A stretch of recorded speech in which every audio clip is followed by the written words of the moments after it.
Welcome, everybody, to Heroes Rising. I am with some amazing speakers today. Let me introduce you Esteban Merchant, Chris Plourde, and E.A. Solkowitz. And myself, I'm Rappell Gomez, and we are here to help you with your lunch and learn. Hopefully, there is so much information that you may have to revisit this actual recording and listen to it again and take notes and so forth. So the important thing that we're trying to do today is truly give you something that you can walk away with, something that you can take notes and come back to. And this panel of speakers are just amazing. I am so happy. Let me introduce you first to Esteban Merchant. He's born in Colombia. You know, he's been in the fitness industry for 30 years. When I had a podcast with him, my God, talk about going from nothing to everything, to having his eyes opened. The guy's a specialist. He's a coach. He's a rehab trainer. He works with kettlebells, all kinds of classes, group classes, individual classes. Right now, he's based in London. He teaches group classes, leading personal and personal trainers. The thing about Esteban is that he doesn't know how to stop. And that's why I love him, because it's all about movement. Esteban, talk to us about what we are going to be talking about today, because it's important. Everything that you're doing, movement, you know, the communication in fitness is what you're going to be talking to us about. So take it away, my friend. Thank you so much, Rafael. Thank you. Really nice to meet you guys. And thank you again, Rafael, for this invitation, and hi to everyone. So yes, today the idea is to talk about communication. So how do you deliver what you know? Which is sometimes it's been an issue, and I've seen me personally seeing other trainers, because my thing is fitness, is trying to deliver what they have in their head towards the client, to make the client, for example, talking about personal training, to do something, and then they don't know how to say it, and they get frustrated because they don't know how to use the words. And then the client gets frustrated too, because he doesn't understand it, he doesn't get what the trainer wants. And then it's all a mess a bit. And then, so basically, the idea of what we are talking today is, how can you deliver the information you know, that you have in your head, in the proper way to your client? Or if you are a fitness instructor, how can you deliver a good communication during the class? Because in terms of, for example, group classes, what I've seen a lot also is trainers just mimicking movements, just counting 1, 2, 3, 4, 5, 6, 7, 8, and not educating people during the class, not giving them options. So basically, that's what we're going to talk today. So if we go, for example, for personal trainers, one of the things that sometimes is missing is the first contact with the client, so how they talk to the client. So they just go with the paper, checking lists, and that's it. But sometimes there are a couple of things missing. For example, the first step is listening. Sometimes we don't listen to our client. So we see them talking, they see them talking, but they're not really listening. They're just eager to go to the next check box. So that's the first step for a trainer, listening, be there for the client. Then the other thing is that rapport. I don't know if I'm saying that word correct. So that moment when you engage with your client through the conversation. So truly show that you understand what your client wants and create an objective from that. Because sometimes the clients say, you know what, I just want to lose weight. I just want to go to the gym and get healthy. But it's way more than just that, right? So, and then the other thing the trainer needs is being empathetic, not sympathy, empathetic. Because sympathy is just showing like, oh, okay, yeah, like a pity words, yeah, we are going to help you, pull you, but rather than really understand what is the client's need. So once you have all the package of information ready for you, the trainer needs to stop being judgmental. Sometimes because we don't know how to communicate with our clients or the person that we're trying to train, we tend to say things like, oh, you were eating so much fat last night. Oh, how can it be possible you were party all night? So this kind of things, the kind of breaking communication thing is once we need to change. So once you do realize about those things, so your next step is to start using the proper language. For example, stop using jargon. Like you're talking to your client, like you're talking to your friends when you are like, drunk or something. So we need to use the proper language all the time, no jargon at all. So the other thing that we need to understand is that sometimes trainers believe that they know everything and then try to pass that information to the client in the same language, like really, really technical, telling names of the muscles, the small, the big one. They don't really understand what you're talking about, and this just made them just a bit mess in the information you're giving to them. So once you get into the training, the actual training with your client, how do you coach an exercise? That is when the action gets also a bit messy. Because I've seen trainers telling the person, chest up, come on, chest up. But why the person can't lift the chest, for example? So the trainer needs to find out why the person maybe have a mobility problem or something. Once the trainer find out what happened with that person, then he needs to start using a different language and communicate with that person in a better way. So for example, using internal imaginary cues, like, okay, I need you to look to the horizon. I would like you to hold a coin between your shoulder blades. So that kind of language that use imaginary cues with internal part of the body will help the trainers to have better communication with the client. And the other thing that they can use as a tool when they are training someone is the external help, using things that you have in your room to help the person to get where you want the person to go in terms of exercise or training. So the other thing that they need to understand is not all the time the person is wrong when they are doing a run exercise, and don't use the wrong of them to correct them. So you are doing this run, you didn't go too deep enough, all these kind of things, they need to change for something positive. Not being pity, because if your client is doing something wrong, you just don't say, hey, you know what, good, excellent effort. Yeah, you can say a good effort, but you can, for example, use where the client started. Like, let's talk about squat. Your client couldn't do a squat properly in the first time. And then he's getting there when it's a proper squat.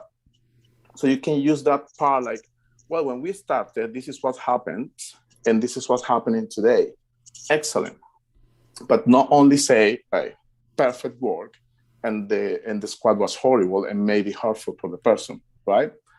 So this is pretty much what I think about in terms of language, or how the trainers must talk, in talking about personal trainers. The part that I'm more specialized is in the fitness class. That's the part I found that very, very amazing, because the trainers have instructors have the opportunity to teach a class for an amount of people, not only one, but different people. So how do you coach a class with 20 different people? How do you think that could happen? And then they say, you know what, we just need to make a class that one is for beginners, another one for intermediates, and another one for advanced. No, using a good language, you can also teach the class for any person. You can have the same class and different levels. So, and everything begins since the moment that you get into the room as a trainer, as an instructor, asking some questions. The normal question when someone is doing a class is, hey, who's the first time? Welcome. The other normal question is, do you have any injury? Perfect, you're pregnant, good. Who's the first time today? Welcome. And that's it. And then just go for the class. But there is more to do. So when we are doing a class, we have different personalities. In the class, you have that person that is shy. And you have that person that might be more into numbers. And you have that person that's fierce, that will always challenge you. And maybe you can have that person this fun. It's all about, I know the name of all the instructors. I have the latest iPhone. I have the iPhone 21, all those kind of things. How can you make everyone welcome before the class starts? It's very simple. You just need to say something that might interest them. So for example, for someone that's the first time, you can just say, you know what? If you feel tired or you feel uncomfortable, you can just leave the class. It's fine. Not looking at the person because he's shy, but just giving the option to leave the room, because that's what happens with shy people. They have the fear they won't be able to leave the room. If you have someone that's extremely happy, it's always all exciting, that person probably loves music. Just tell them, hey, you know what? I have the latest music today for you guys. Enjoy. That person will feel welcome. Maybe that first feels that needs to be challenged all the time. Just say something about, today I have an exercise that's going to make your chest huge because it's the latest push-up. And then finally, we have some people that they need numbers, right? So, okay, the class lasts 40 minutes. We're going to burn around 600 calories, 10 repetitions per exercise. So I use only like 40 seconds of all I have said so far. And now I have to make everyone welcome in the class, right? Then you need to say something about the class. What is the focus of the class? Something that made people feel fresh if they have been doing the same class for some time. So all these things that maybe talking with you guys are simple, and it might, some people might say it's not relevant. It makes a big difference when you are inside the classroom, because you're going to see those people's faces by the end of the class. But then there is the most important part coming when the class begins, and you have all these levels in the class. How are you going to do that? And communication and the way you talk is very important. Something that trainers don't realize is the way they talk. I call them, I don't remember how to say, it's like, have you seen these people that are in the party and they just say, okay, let's play this game. Life of the party. Life of the party. Yeah. So they sound like that. So you're talking to them before the class, and they're talking to me like we are talking right now, right? And then once they go on the stage, it's like a totally different person. Like, hey, where was that nice person I was talking just now here? And they go to the stage to someone totally fake. So you need to be yourself when you're teaching the class. Yeah, you need to raise your voice at some point, use that chief nice voice, but don't fake a, hello guys, we're gonna start the class. I just want to put the nose and the wig. So, and this is how they should start teaching the class. So then they really need to give easy explanation of each exercise using 2 or 3 words only to describe each exercise. It's easy. You need to understand, you're not going to explain a squat, for example, in one class. And no one will learn to do a squat in one class. It takes time. But you can make it easier and safe, which is the most important part, to be safe. And of course, effective through the time.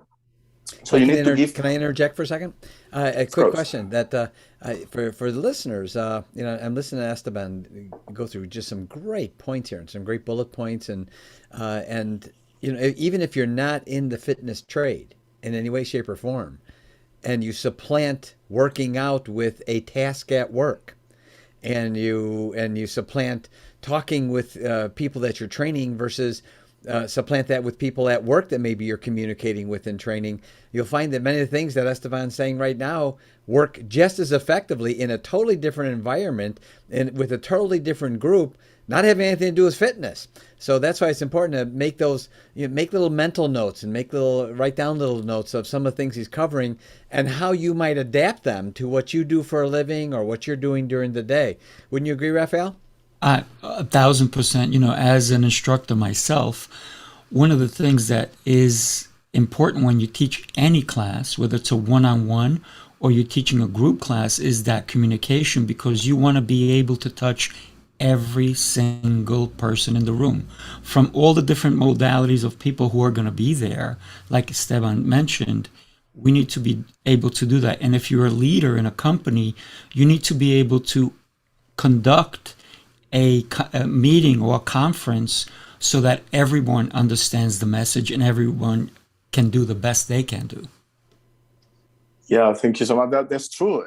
Well, as you realize, I'm into the fitness 100%, right? But definitely, it can be used in any part of the life or job. I'm not only a trainer for group classes, I'm also a trainer for trainers.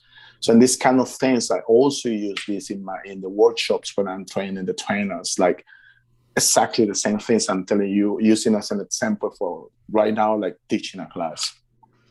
Right. So And it's so teaching then, leaders. What you're doing is you're teaching other people who are going to teach. So for them, it's important to understand how to, because you know how to. You've done it. You have over 30 yeah. years experience, my friend. So with that in mind, that you're bringing your knowledge to them. So you are a leader's leader. One of Yeah, the things thank you so much. I'm sorry, to interject there. Well, also there's cliches are cliches because a lot of times they are true, and I would suspect most of the time they are. But there's a lot of them that aren't true. Knowledge. Where someone says knowledge is power. That's not true. Applied knowledge is power. Knowledge isn't power. It never was. Simply knowing something doesn't do anything. You have to apply it, and that's where the power is. And the same thing, where they say as it relates to Esteban, those that can't do teach. That's a ridiculous saying, and I don't know who came up with it, but it's not true. In fact, one of the very best people that you'd want to have mentoring or coaching you are people that have actually done it. And I think that's probably one of the biggest challenges is they don't seek out a person maybe like a Chris or like Esteban or like Rappell, people that have actually done it, and they say because someone knows all the book knowledge.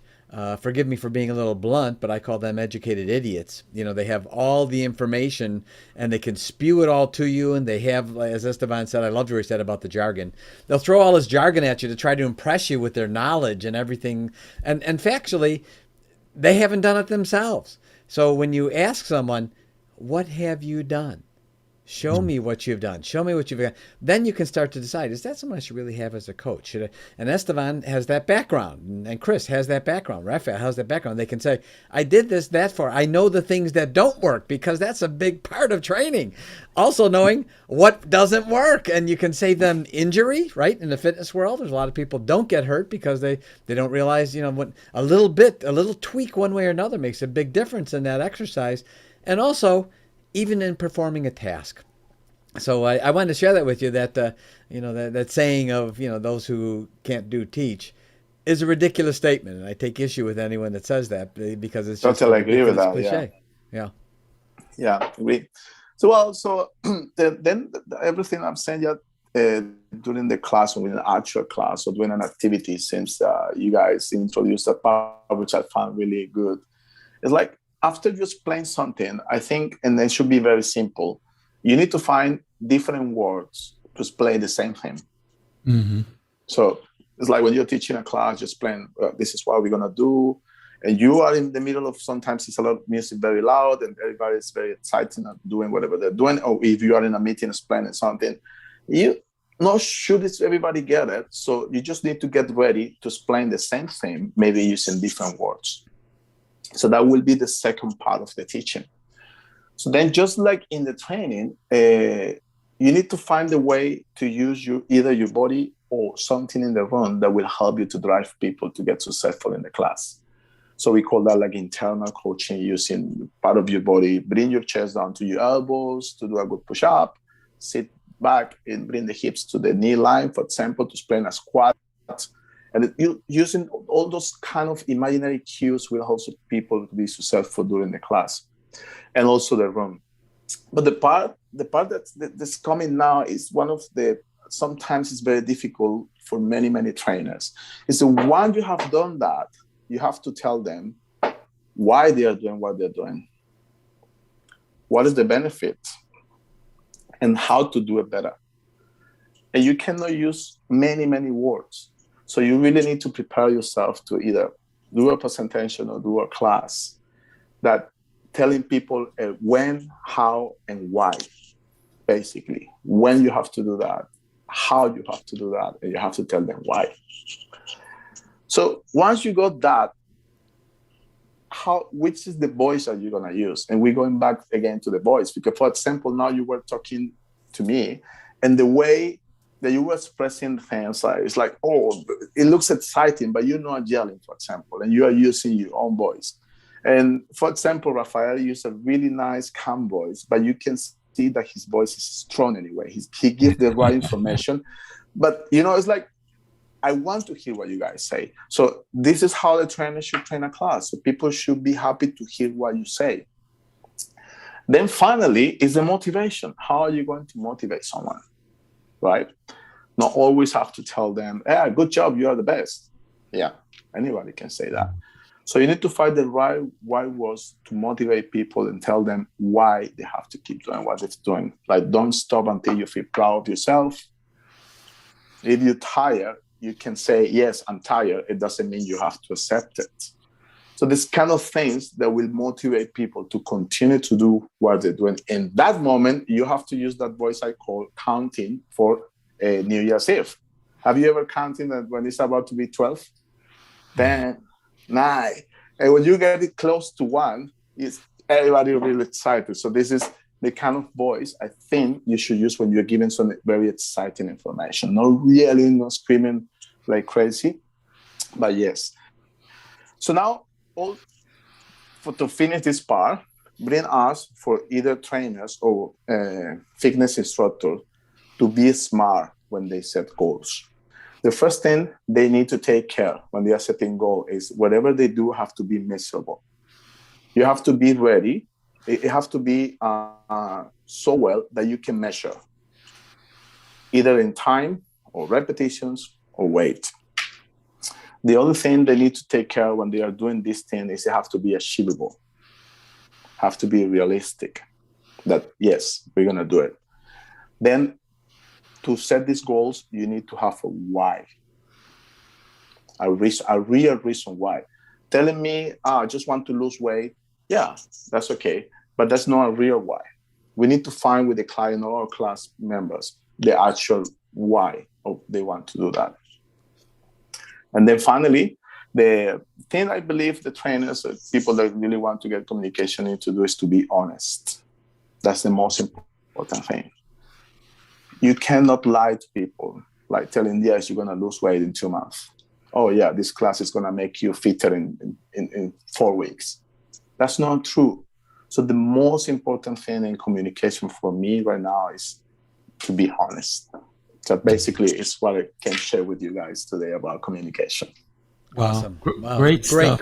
Great. And we put for our listeners and for those watching even this on the replay, check in the chat and you'll see 2 different instances there where we put a link on where you can connect with Esteban, follow him, hook up to him. He provides many, many tools and resources. So there's a couple of links there. I'm pretty sure they were Facebook links, weren't they, Esteban? Yeah, it's my Facebook account, yeah. So they can check with you, follow you my there, website. Connect with you, go to your website. So look in the chat and you'll see the links. We put them in there a couple times. Connect with Esteban, follow him, and check out what he provides and what services and resources. And it's always great to upskill. Always great to upskill in every opportunity. Thank you, Esteban. That was great information. What do you think, Rappell? Thank you so much, my Oh friends. my gosh. Esteban, well, here you guys, listen, if you're a trainer and you want to go to the next level, Esteban can take you there because he's an international guy. When I had a podcast with him, he was in Singapore. He's now in England, in London, and he knows fitness like it's nobody's business. So when you need to learn something different, something new, he's done it. So he's the person that you want to contact. If you're a trainer and you want to definitely level up, contact Esteban. So let me tell you guys about EA. EA and I made a connection and it was just automatic, right? EA is the kind of guy who, he's true to his word. He is a guy that I have become friends with. But not only that, someone that I have trust in. He's done it and he can teach you how to do it. Here's the thing, right? He used to be in a room of 50 presidents of companies, and they paid him $5,000 each every weekend and continually. And they did it.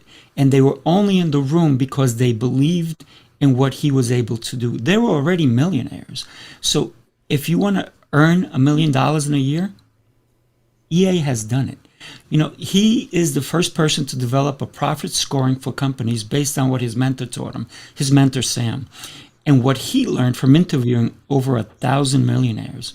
And he did that with a radio show. Can you imagine how tough that must have been with people canceling and not being on? But he did it. 1,000 millionaires he interviewed. So during the time that EA is going to be talking, I'll let you have a chance to book a call with him. Here's a guy who not only he has his own plane. I think he's got two. I think his mentor actually gave him two planes, and I just found that out yesterday.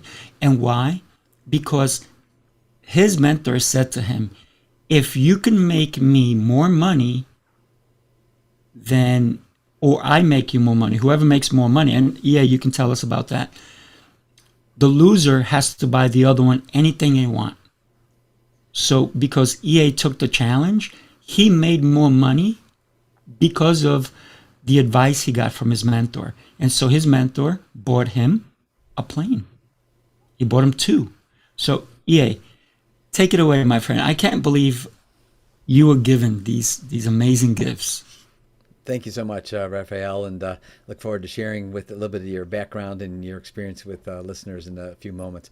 What Rappell, just sort of as a side note, was he referencing is one day my mentor came to me with a contest, and we were to compete. He suggested we compete with each other to see who can make the other one more money in 1 year, each year. And it was a yearly contest. And the loser had to buy the winner anything they wanted, whatever they wanted, they'd ask for it. So the first year, he beat me so bad. It was brutal. And I paid cash for him for a house in Florida. And I couldn't be mad. I had the money. He made me more money than I made him. I mean, he won the contest. And I thought, man, I got to get smart fast. So this is going to be brutal if this is going to happen every year. And then the next year I did win. And then he bought me a plane, an Aerostar. And the next year he bought me a limousine. And the next year he bought me another aircraft. And then we just started carrying it forward year after year till I realized what he had really done. What he really did is he wanted me to win because his health was deteriorating very rapidly. And that's why I listen to things like Esteban, and I listen to life coaches like Chris and like Rappell, because, you know, I saw what extreme diabetes did to him, and it took him decades earlier than it should had.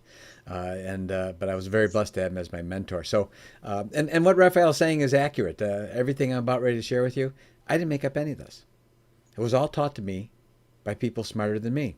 And I love the phrase that if you're the smartest person in the room, you're in the wrong room.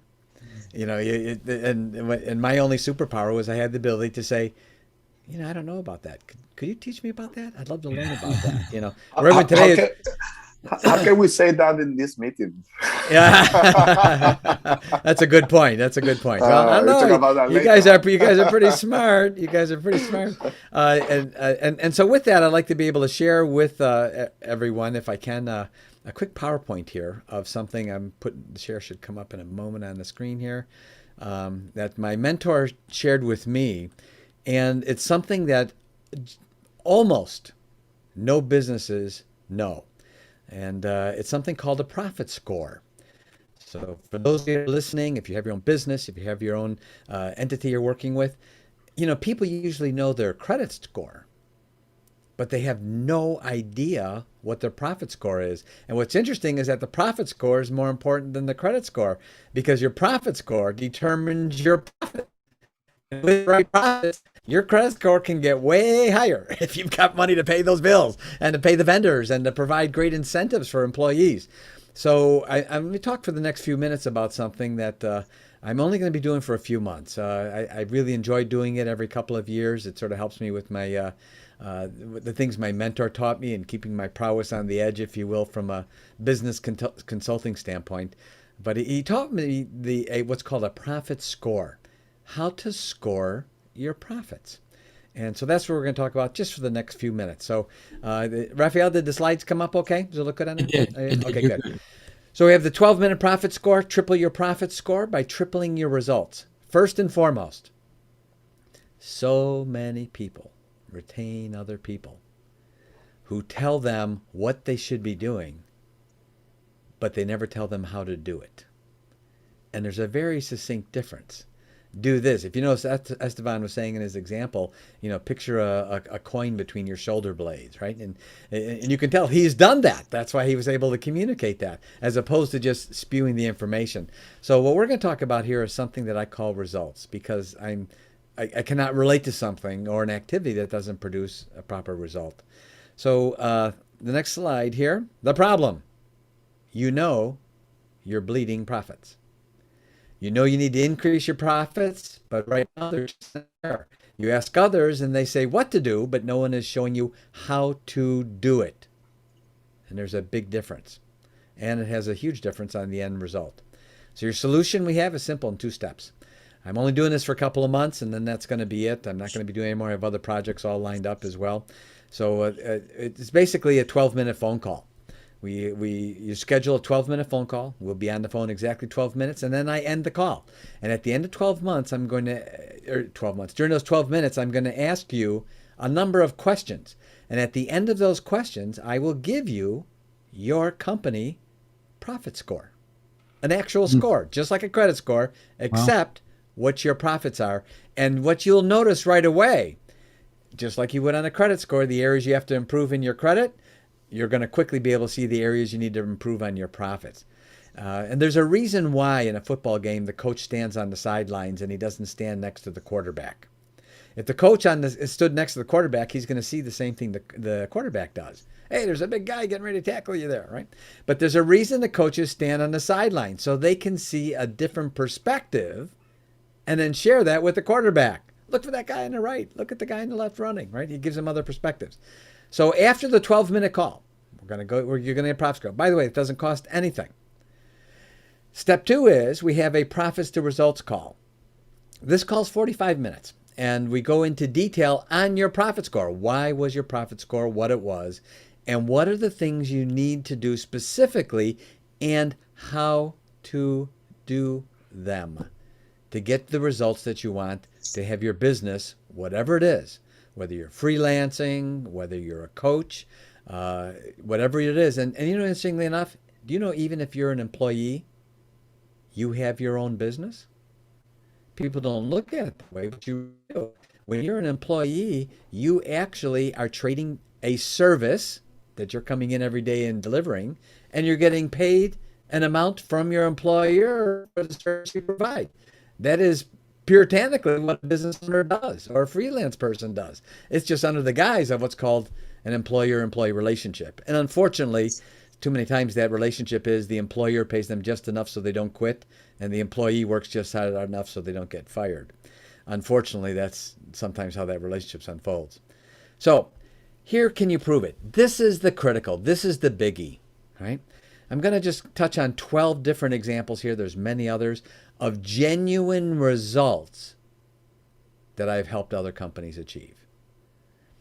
These are documented results. A leadership development company, over $1 million they didn't have before.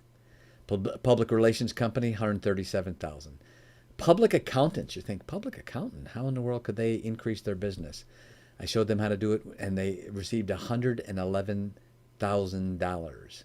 Real estate appraisal company, appraising real estate, $150,000. Coupon book company, $220,000. Computer recycling company, $1,400,000 they didn't have before. Advertising company, $420,000. Computer networking company, $6,500,000 they didn't have before. The dean of a major college, $5 million. A design company, $350,000. Automation company, $300,000. A networking company that for over $50 million and later on even went public. Those are results that the things my mentor taught me that I've been able to help other companies achieve. Hard dollars, hard results, nothing nebulous, nothing innocuous. I look at the end results. What are the results we're looking for, and what's the benefit you're going to get as a result? The profit score is the first step. The reason the profit score is there is because if I blindfolded you, if someone blindfolded you, right? Let's say they kidnapped you, and they took you in the middle of somewhere, and they had a blindfold on you, and they spun you around 3 times. What's the very first thing you have to do? You have to figure out where you're at. You have to figure out where you're at so that you can then go where you want to go. And most business owners are, they spend so much time in the business of the king, they're not taking care of the king, which in this instance is the business owner, taking care of yourself. So a profit score is the first place you start in determining how's your business really looking? What are the details? So if I want these kinds of results, what should I do? Simple. Schedule a 12-minute profit scoring call. There's no cost. There's only one thing I ask, and you must agree to this up front before you schedule your 12-minute call. And it's actually quite simple. If and only if you are totally wowed by what you learn, that you put in the results that you receive, you put it in print in a testimonial that I can share. Just that simple. That's it. If I don't produce the results, and if you're not wowed, you're not bound. You don't have to do that. Right? So there's no catches, there's no hitch, there's no strings attached. It's just that simple. If I wow you, I want it in print. If not, you're not bound. You don't have to do anything. Say, man, that was nothing. I heard all that 10 times before. No problem. You're not bound. So schedule a 12-minute call, triple your results. Here is an actual link for those that are watching this on YouTube Live or hitting the replay. Copy and paste this link in, and you can schedule your 12-minute phone call. I only set aside a couple days a week to do this. And like I say, in the next couple of months, I'm going to stop doing it. I just do it every couple of years. So I enjoy keeping my edge from the things that my business mentor shared with me. So first thing in your business, if you want quantifiable results, not the nebulous thing, not the coaching course where, the whole thing sounds good, but at the end, there's nothing quantifiable that you actually received. And I like to quantify, just like Esteban says, the number of reps and do a countdown. And what Chris is about ready to share with us. And if you watch Rappell with his workouts in the morning, everything is quantified. I mean, including a timer with a beeper. He quantifies it right there. So find out if you're a business owner, if you're someone that wants to upskill what you're doing. If you know your credit score and you don't know your profit score, we call that naive. You need to know what your profit score is, because that's going to impact and influence all parts of your life. So that's what I wanted to cover. I'm going to put a couple links. I'll put the Calendly link in the chat here in a moment for those of you that would like to book it. And I only ask for one thing. If I wow you, you put a testimonial in print. Just that simple. That's it. Nothing else. If I can interrupt, and I'm sorry, but please do. Oh my gosh, Please do. You are helping people understand that if you don't have a roadmap, how are you going to get there? And so many people are driving in circles trying to find their destination. And I'm talking business, right? So many people don't know their credit score for their business. They're doing the same thing over and over and over again, and they're not finding out how to quantify exactly what you're talking about. Anybody listening, EA is going to put his link up there. I would highly recommend you to go ahead and set up a call with him. What are you doing? It's free, guys. Look, he created Givers University. The man is a giver. There is no doubt in my mind that he will help you. Thank you, Rappell. I appreciate that. And for those that are listening, book your call. There's no cost. It's a freebie, and it's only 12 minutes. So, anyone can set aside 12 minutes at some point in their schedule. So, but I will guarantee you this, it will open your eyes. And if you're a business owner, we need to, anytime we can get our eyes opened and learn something new and different, is going to be valuable. So I'd like to, if I can, thank you, Rappell, for introducing me and sharing that information. And now I'd like to introduce the amazing Chris Plourde and his topic. Plourde. Yeah, I said Lord. You see, he put that in my mind, and I said it. I did. He said it's Lord with a P, and I thought, the P is underneath the Lord, so I just said Lord. It's Plourde. Yeah. So, but now it's amazing. Everyone that heard me do that now is going to remember your name. See, so it's Chris Plourde, right? His topic: setting boundaries for ultimate success and happiness. And most people don't understand happiness. It's something that, everyone says, well, I want to be happy, but they really don't know that there are things to do that are going to help you get that ultimate happiness. And once you picture that in your mind. Chris, he's out of Los Angeles. He's a conscience performance coach boy, I got to tell you, I got to use Mr. Tongue and Mr. Lip here, and together I'm going to form words. I'm going to try that again. I apologize. He's a conscious performance coach, consultant, speaker, mind body instructor. He's been doing this for over 23 years, so he's not a novice. He's not someone that is just going to spew a bunch of book knowledge on you. He has seen the things that work in people's lives and the things that don't work, and he's been able to funnel that down and sift it down into the details of those things that actually work. And that's what he's going to share with us. He's traveled internationally, speaking, educating, teaching physical, mental, emotional aspects of wellness and life.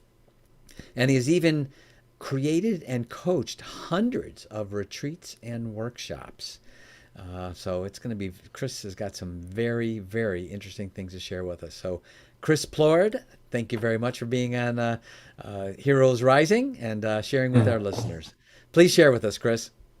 Excellent. Well, thank you, first of all, for having me. I love first what this is becoming, because it's unfolding, and I'm sure Rappell and both you and EA put this together just right, because what it became first is the communication, right, with Esteban, and how to communicate effectively, and having been in the fitness industry in my early years and presenting, everything he said was spot on. But the beauty is, and I want to reiterate what you said, Rappell, is how this translates into meetings.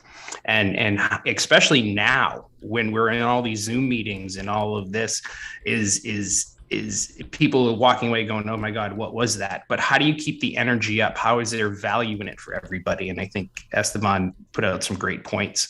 And, in EA, what you were talking about is results. And ultimately that's what a lot of people form success with, is we want results when we're in our careers or anything else we're doing. And what I'm here to hopefully convey today is about the journey, is about falling in love with the journey today, right? And at the same time, getting those results. Because I work with a lot of people that are quote unquote successful. But if I ask them this one question, I say, how fulfilled are you in your life on a scale of 1 to 10? How fulfilled are you in all areas? And a lot of the answers are a 5 or 6, right? And it's like, well, okay, if you're a 5 or 6, how can you be performing at your very best, at the best version of you, right? And the problem is they don't know how to necessarily get that up. They're focused on just work or just this, and they're not giving. I asked this question to one of my new clients. She has 2 kids. She works business. She's trying to transfer careers. And then she said, well, I when I asked her that question, she said it was a 5, and she has these kids. And I go, well, if you're at a 5, how much of you do you think your kids are getting? Right? And how much of you do you think your business is actually getting? And it was like a dagger. And it was just like, oh, really? Like that hit home. But sometimes we need the truth in order to really make those changes and those shifts. So today, a big part of what I'm going to be talking about is setting boundaries in our life, right? Setting boundaries. And if I could, I'm going to share a little PowerPoint with you guys. We'd love it. By the way, is that a surfboard behind you? I am. That's a surfboard. Jealous. Okay. At the end of the month, I'm going to be in San Diego. Is that near you? That's very close. We're a couple hours away. So okay. All right. I should show you around my office. There's about 20 in here right now between my son and I. Jealous. So yeah, he's actually just finished surfing right now. So yeah. But all right. So setting boundaries for optimal success and happiness, right? And when we talk about boundaries, right, we look at these things, these walls we put up, and a lot of people think it's about, no, you can't come in here. No, this is, and there's an anger or something around there that allows them to kind of go, this, you're not, I'm going to set these boundaries and that's it. And that's not what I'm talking about today. I'm talking about loving boundaries to help you protect those goals that you're setting in your life, right? Those goals and those dreams that you have. And a lot of people tend to take a lot of these from you. And so I'll give you an example of some of mine, right? I am a recovering pleaser, right? I don't know if anybody can relate to that. If you are, you can write it in the chat, right? It was all about, and this was instilled in me in a young age, which most of our program has been before the age of 20, right? From my mother, who was the same thing, love her, but she did the best job with the tools she had, but it was pleasing people, right? And in pleasing people, it was all about giving and giving so much that you'd get that in return. And it was about self-worth, right? To the point when I worked with my clients, when I taught my classes, I'd give so much. And I just remembered being at the end of a class or the end of a meeting or a presentation, I'd be drained. I'd be like, well, what just happened? I gave everything, but I didn't allow myself to be filled up. And I can remember a lot of these clients would take and they'd be attracted to that energy and what you were giving, but it wasn't about me putting up boundaries, it was me just continuing to give. And I remember about 4 or 5 times a year, I'd feel completely burnt out and just depleted. And I don't know if anybody can relate to that, right? Especially when we're in the service industry. So this happened time and time again. Because what am I not doing? What can I do in order to make this an even thing so that my cup is full? And so what I started to look at is, where am I getting triggered? And one of the coaches I love to follow, he has this great quote, says, life provides you with the people and the circumstances to reveal where you are not free. Peter Crone, right? So when we look at the people in our lives that we have surrounding us, when we look at the circumstances that keep coming up over and over again, right? Where are we getting triggered and where are we not free? And I want you to start to list some of those things, guys. Look at your family, look at your career, look at where, in the fitness industry, look at your finances. Start to really kind of take these, because I'm going to give you some action steps by the end here. Oh, and by the way, if you want the outline, I have it on my website. You can just there's a link right in the notes that you can just click on right now. And the outline to this and some of the questions I'm going to ask you later are here. So click on that and check that out. So I want you to look at these areas of your life, the 5 areas of your life, all right?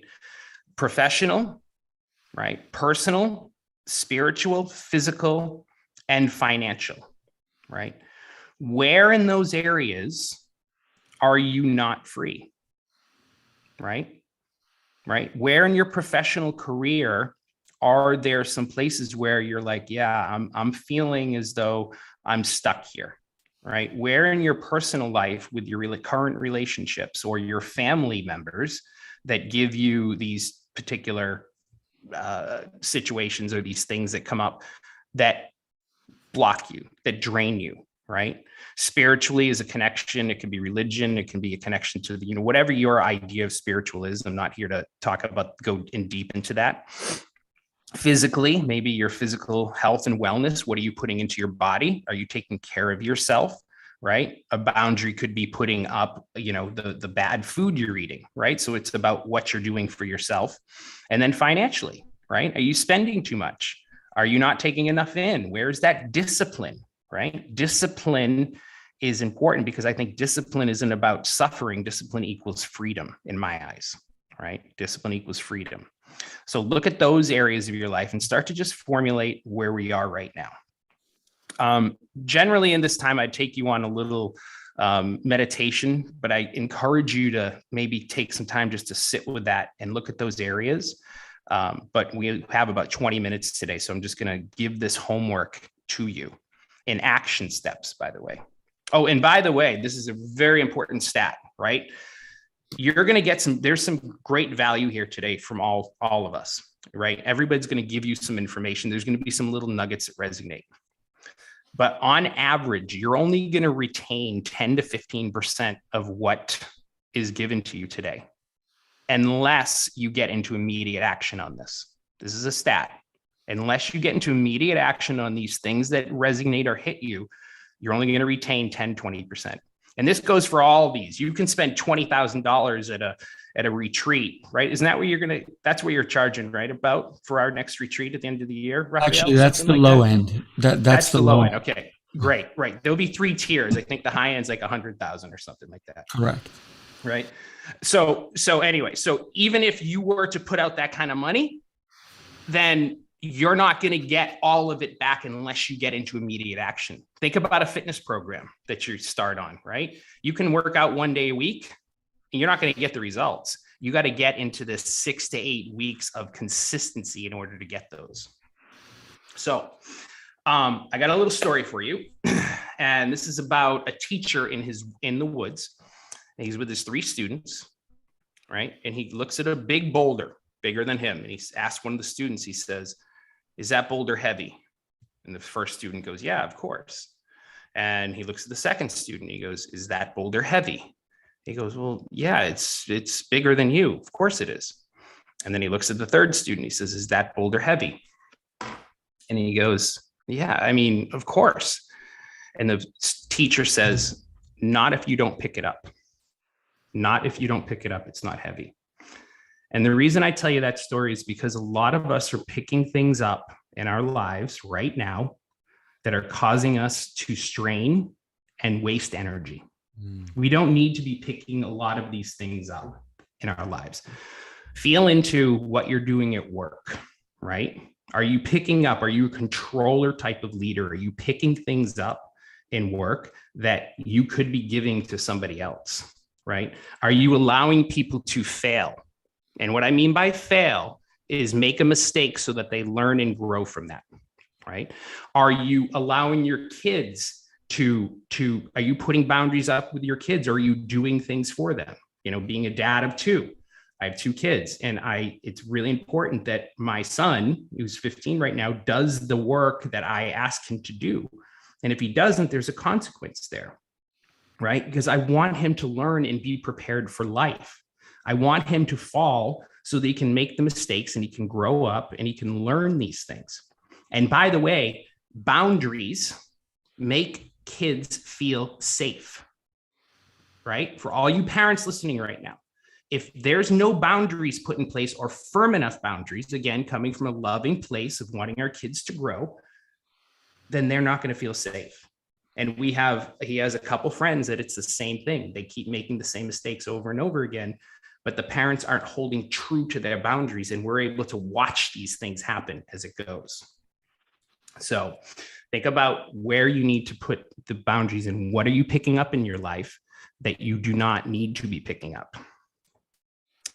So you got 3 kinds of personalities. You got high vibe, you got low vibe, and you got family, right? High vibe are the people you can get off the phone with, get out of a meeting with, and go, "Wow, I feel awesome. That was great," right? You got the low vibe where you get off the phone and you're going, "I'm exhausted and I have no idea why." And then we have family. And this is where it gets a little muddled, right? For a lot of people. Family is always going to be there. And it's like, well, how do we put boundaries up with family members, right? It's asking yourself, am I giving too much to family, right? There's an obligation and a guilt and a shame that we're motivated by a lot of the times. Again, programming that happened when we were young that comes from a place within us. And I'm not here to tell you how to deal with, your mother, your sister, and getting into the exact details of that, right? But for example, right, having a father who's an alcoholic, right? I can put a boundary up saying, "Dad, I love you and I want to be there for you. But if you drink, I don't want you around the kids. If you drink, I don't want to have a conversation with you." Right? Can anybody relate to that? That's a family boundary that I was able to put up. When I put that boundary up, I don't have to waste energy. I don't have to pick up that boulder. I don't have to worry about that. I've tried for years, hundreds of different times, to try to get him to stop in so many different ways. He's making the decision based on his life. Can I love him? Is he a great man? Yes. Do I get triggered by it anymore? No. Because I'm learning to put those internal boundaries up around him. And when he's sober, I have a great relationship with him. Okay. Chris, I love that, the fact of putting boundaries on your family, because so many times our own families want to try to live our lives for us, right? They have predetermined, especially parents, predetermined of what you should do. And I love the fact that, yes, we have to put those boundaries so we can live our own life, right? Yes, exactly. And that's the thing that most people don't really, they have a hard time with, right? And there's an internal guilt or shame that happens. And when we bury that guilt and shame, and we don't talk about it, we don't let it out, we don't reach out to a coach or a therapist or whatever is happening, it grows in power. It grows in power. When we're able to let that out and identify it, it loses power. And that's one of the things that I think a lot of people struggle with, is that. So context. Now, this is important, okay? Because a lot of people go through life, and, you know, Esteban, you talked about being honest earlier, right? Telling the truth to your clients, right? If you're walking into a class and you're teaching class and you're dreading being there and you're like, oh, I'm done with this, I don't really like these people, blah, blah, blah, but I'm going to put on my fun face. Some of those people in there are going to feel your true context, your energy that you're putting out, right? This is why that energy, that real context within you, what does it really say? Most people can read it. And if you're burying what the truth is within you, right, it's going to come out in ways that we don't want it to.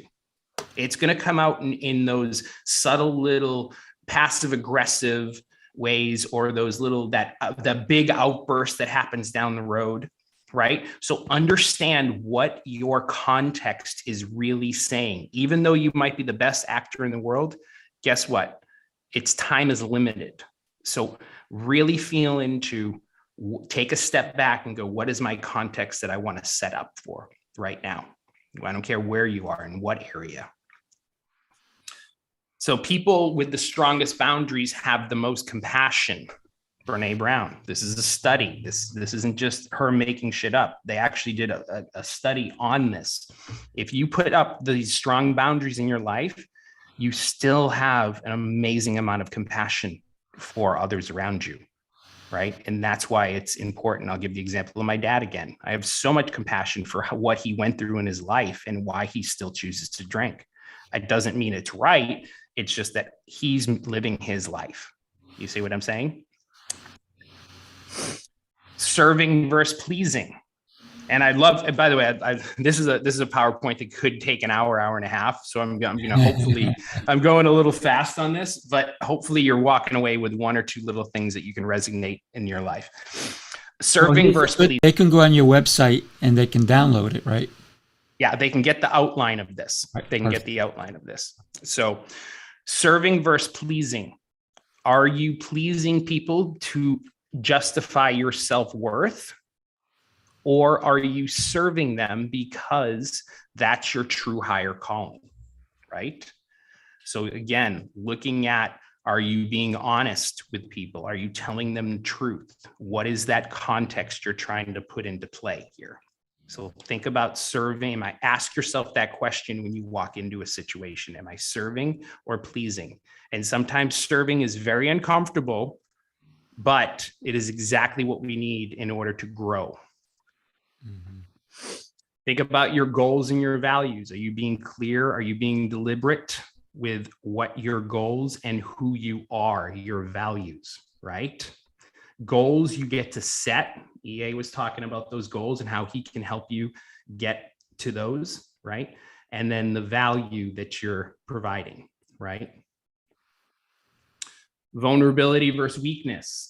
I really believe the new leadership of this world needs to show a lot more vulnerability and truth and authenticity, guys. This is hard for a lot of people because we wear a lot of masks and we put a lot of armor on in life. But it is not a weakness to be vulnerable, to show who you are, to give as long as you're owning that aspect of you. There's a difference between victim and ownership, right? If you own your stories and what has happened to you in your life, for you in your life, right? Own that story, tell that story. The world wants to hear that story. If there's still a trigger, you're being victimized by it. And again, it comes out in your context. So let's look at ownership of what happened for you. I look at all my clients and those 5 major, 6 major, 7 major things that happen in their lives, and we get to reframe them. We get to look at them in a different way. Okay, so this is a big one. I know we only have a couple more minutes, but this is huge. This is one of my favorite things to teach, is expectations versus agreements. this is how we're going to start to formulate our boundaries, right? Because we have a lot of expectations with people in our lives, but how do we make them agreements? So when you create an expectation, they can be stressful. They can be draining.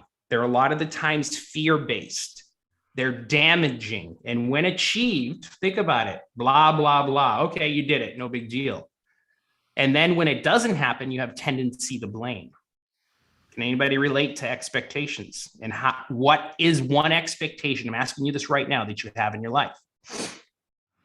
Now, however, agreements, they are fun, creative, collaborative, courageous, enrolling, and come from a loving place. So think about it takes a collaborative effort, right? You're coming, talking to your kids about doing their chores. You're creating an agreement with somebody at work, right? You make an agreement with your spouse about whatever. All of these things can be shifted from expectations to an agreement. And these are really powerful to own, right? So what is one expectation you have? You probably have dozens of them. And how can we change them to agreements? And again, get creative, have a place where you can kind of come together and let's go, no, this is where I stand. This is what I'd like. This is what I'd like. Now come together and negotiate those agreements. Really important. These are really, truly powerful to do. And again, I'd like to spend more time. If we had time, we interact a little bit on these. But this is on the outline too, guys. So these are the questions that I'd like you to ask yourself and take home in that meditation or contemplation, whatever works best for you, right? So where are 2 or 3 boundaries that you have in your life, right? Think about those 5 aspects that I gave you. 5 areas of your life. Who will it affect in a positive and negative way? What specifically do you need in order to create this boundary or boundaries in your life? And then this is the big one. Who will you ask to hold you accountable, right? And in the outline on my website, this is these questions you hear, or you can just take a quick screenshot if you like right now. I'll leave that up for another second. So these are, again, share these with somebody. And again, this is about falling in love with the journey, guys. And this is the last quote I have for you today. I did not set these boundaries to either offend or appease you. I did it to manage the priorities and goals I have in my life, right? I love this quote because it really kind of sets the context of where you're going. It's not about put the hammer up, put the chain link barbed wire fence with the electric shock. It's not what this is. This is about your goals and priorities so that you are reaching that level of fulfillment of 9 or 10, and you're reaching that level of success that you're all looking to achieve, right? Great stuff. So Really thank you great. so much, guys. Really appreciate it. If you're looking to dive a little deeper, I also do discovery calls for companies, organizations. We have whole different programs, retreats. I'd love to have a conversation, see what could work. And that's, again, the link is on my website, which you guys all have in the notes. Oh, Chris, So I have to say, that was amazing. Thanks. Oh, that's Esteban. great. I just see the story about something that if you not lift it, it's not heavy. Mm-hmm. Sorry, every time people talk about lifting stuff, immediately call my attention. That's awesome. But- Chris, but thank you so much. I think you covered great information. By the way, for our viewers, please check the chat because we put Chris's link in there multiple times. So you can connect with him, connect with Esteban. And you can see, and one of the reasons that I really appreciate the fact that Rappell put this together in the beginning, and he did a reach out to me, and he said, I want to do this thing, and he clearly was going to do it already. It's just a matter of me joining up with him, and I was so thankful that he did. But he's been able to have some great guests that I've gotten on. I've been able to share with these live events. Esteban, the importance of, the things he taught on how to communicate properly, I think were so right on, spot on, and effective. And then, I really like the way that Chris brought forward, when people think of boundaries, it's always about not letting people in, as opposed to what Chris was teaching them, how to set up boundaries that benefit everyone involved. Boundaries, the people that you do let in, and how you handle those boundaries, which is so different than, when people say boundaries, they think, you got to let, how do I keep more people out of my life? And that isn't what Chris is about at all, which is, I appreciated that. And his expectation and agreement aspect as well. We're big advocates of what we even call expectational agreements. This is what we expect up front, and those agreements that go along with that. So thank you, gentlemen. And that brings me to our amazing, I would say the Rising Heroes founder. We're all results-oriented people that are on this show, and the people that Rappell has on. But if you want to see Rappell, what he does, you can see it every morning. He posts every single morning, and and that's one of the reasons he's a discipline coach. I mean, he wants people to know, and the saying goes, your talk talks and your walk talks, but your walk talks louder than your talk talks. By the way, don't say that with a mouthful of peanut butter and crackers. Comes out totally different. And Rappell, he does in fact walk his talk, and you can see his walk every morning when he works out. He explains to you what he does. He explains to you why he's doing that, the benefits you're getting. He puts a timer on there, so he even shows people, if you watch what he's doing, he's showing you how to set a miniature little goal, and how to do these things and how to make these work, and that they don't have to be astronomical, as Esteban said. Make them attainable, and to do that on a regular basis. So you can watch Rappell, his mental discipline, his ability to coach, because he's coaching himself and everyone else. Every single morning he does this post on LinkedIn, and I love him, in a variety from 5 to 9 minutes and everything in between. So he is truly a giver. I've seen him in many, many instances now over a number of months together as associates and also as friends, and I have a high respect for him and his ability to give and help other people. So if you want learning about the mental game, if you will, the discipline of what it takes to, on a daily basis, consistently get to a location, not just do it once or not just have a good week or a good month. This man does this every single day, and that's why he's where he's at. So my good friend Rappell, I look forward to having him share with all of our listeners here on our Heroes Rising event. Rappell, please share with our listeners some important points you'd like to share with them on mental discipline and how important it is. Yeah, absolutely. Thank you, EA, for that introduction. Now I got to send you a check in the mail. That address is, I forgot to unmute my mic. So here's the thing, right? When we think of leadership, right, and I'm talking right now about leadership mindset, it's in order to lead properly, you have to be able to know what's going on. So for me as a leader, if I'm trying to show someone something, I should be able to do it, right? So this is why I post a workout every single day, because I can tell you, hey, go lift weights or squat for 20, and then I'm going to say, yeah, you just bend your knees. That's not enough. I need to do it as well. So for me, a leader is someone who's in there, not someone who's a pointer. That's a different person, right? And the reason I started this whole thing was and EA is correct, I was going to do it anyway. But when he and I connected, I was like, this is a guy I want in my corner. And when we think about a coach, and this is what I created, was Coaching Call, a podcast, because I want to talk to coaches all over the world who are making a difference, who have the experience, who are leaders, who shape other people's thoughts, thinking, movement. And I talk to all types of leaders. And when I talk to people, I'm not just there trying to spew my information. I'm there listening. And Esteban said it perfectly. We have to listen to what the client wants. To be a great leader, you have to listen to the people you're leading. You can't just lead blindfolded. Everybody's going to fall off the cliff if you don't see the cliff, right?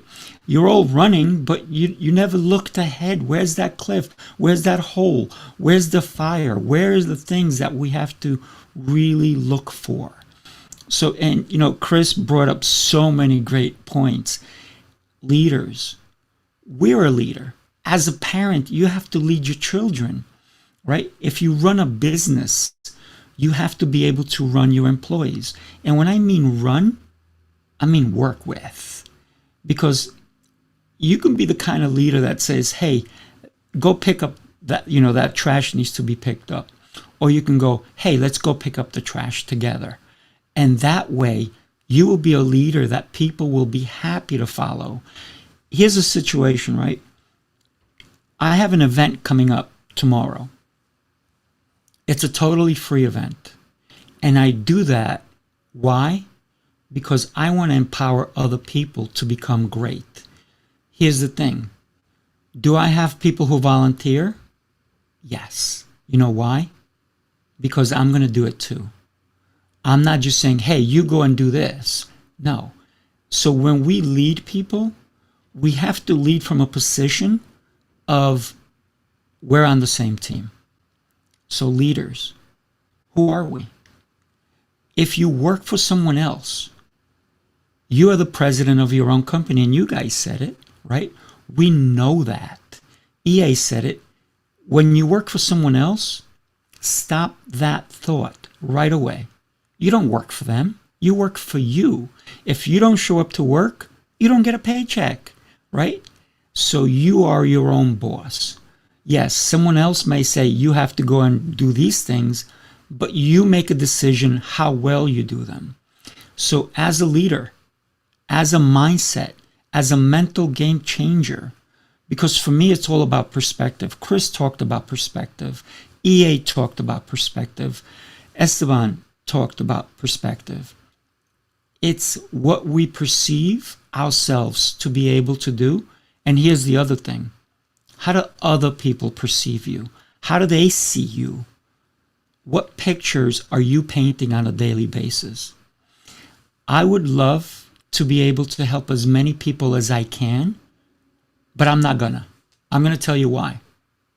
Not everyone is gonna resonate with me, and I'm okay with that. I only want to help the people who are ready to receive the help. I've taught so many classes, thousands, probably millions of classes at this point, in fitness and martial arts. And here's the thing. You can tell who is your audience. It's the ones that continue to come back and the ones that ask questions. How do I do this? How do I perform? How do I get better? When we're at a meeting, instead of just sitting there and taking notes, actively ask the questions. One of the things I tell everyone all the time is, don't be a yes person. And everybody's like, you got to learn how to say yes more often. Not necessarily. If the yes is strong enough and you can commit to it, then yes, always say yes. But sometimes a no is more powerful. And that no can give you freedom. Because remember, when you say yes to one thing, you're saying no to many others, and vice versa. When you say no to one thing, you may be saying yes to others, right? So, no and yes, those are powerful, powerful words. Now, you need to learn how to use them properly, because we talked about all different things in this hour, and we are going overtime. You know why we're going overtime? Oh my gosh, such great information you guys have been giving us. Thank you.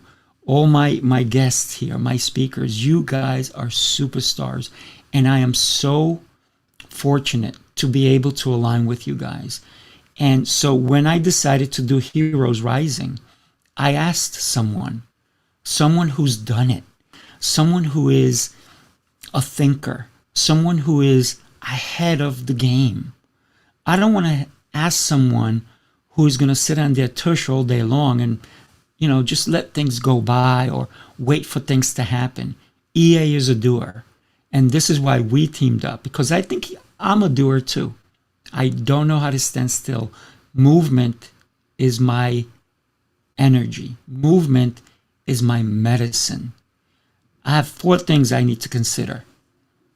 My health is through the food I take, the amount of movement I do on a daily basis, the people I associate with, and my brain, right? Because if I eat right, I'm eating for my brain. If I exercise, I'm exercising not my body only, but my mind. Because the breath, that work that is going to go through when I exercise is going to cultivate the energy needed to really have those positive thoughts in my head. So with that, EA, thank you so much for being a great, great co-host. I really appreciate you. Chris, amazing stuff. And I know you could have done this for 3 hours. I know it. and Esteban, I know that when we get together, we're going to have some great workouts, my friend. I'm sure I know that. it. Rappell is awesome. Thank you, Rappell, for sharing with everyone. And you know, Rappell, I really loved a couple of the points that you made. You know, that you know, working with those people who are ready. You know, it is true that a person changed against their will is of the same opinion still. And I think that one of the things that Rappell is able to do is he filters out, you know, and finds those people that, and they find him that want to learn. One of the best things we could do, one of the best things that all of us as leaders are committed to doing is walking our talk. Being willing at any one moment to show what we're doing works and to show you how to do it, not just tell you how to do it. And there's a big difference in that. And there's 4 people on the screen right now that all are committed to doing just that. Doing it, showing you how to do it, showing you what the results are, and then also helping you not make the mistakes. So if you feel you're stuck, you know, talk to Esteban, talk to Rappell, talk to Chris. These are people that are there to help you. And thank you, Rappell, so much for your kind words. And watch Rappell's workouts in the morning. I just love him. You know, what he can do in 5 to 9 minutes with usually no equipment other than that big tire. I don't know if you can get that big tire he's got. He's got you know, and I always like to make a humorous comment or something because, you know, and he keeps going and he's not tired because he's got this big, huge tractor tire there. But Yeah, actually, I have 4. Oh, okay. Well, there you go. That's how you get the vehicle, right? That's how I put them on my truck and go. Yeah. He bought the whole vehicle just for tires. So the Rappell's awesome. We have a great upcoming event, actually next Friday on the 21st. 2 excellent new speakers, Raymond Rappell. He's an international best author, app designer. An app designer, huh? Maybe he can tell me why when I pick up my phone it starts doing 10 things I don't want it to. Anyway, entrepreneur and trainer. And he has spent the last 18 years traveling around the world with his passion. His topic is the 4 currencies of life. And then also our other speaker is Melinda Holmes. She is a customer experience consultant. Now, she's not a customer experience insultant. She's a customer experience consultant, and there's a big difference, and we'll learn that. Her topic is learn 3 easy steps to turn your buyers into forever customers. And who in the world doesn't want to do that, right? We work so hard to get those customers and how to be able to help them so that they fall in love with us as much as we fall in love with them as our customers. So thank you, Esteban. Thank you, Chris, with such fantastic information. And Rappell, thank you for being the founder of Rising Heroes. You are a great leader, my friend. And to all of our listeners, listen to this again. Share it with your friends. If you found this information thought-provoking and beneficial, share it with your friends. And connect with the speakers that were here today. They'd love to be able to help you. Thank you so much for being on Heroes Rising. All right, everybody. Have an amazing, amazing day. Thank you so much, my friends. Thank you. Really nice to meeting you today. Have your best day ever. Week. Thank you. Bye-bye, guys. See you next time. All right. Thank you. You got it, buddy. All right, buddy. We'll talk soon. Appreciate you. Good Yes, stuff. likewise.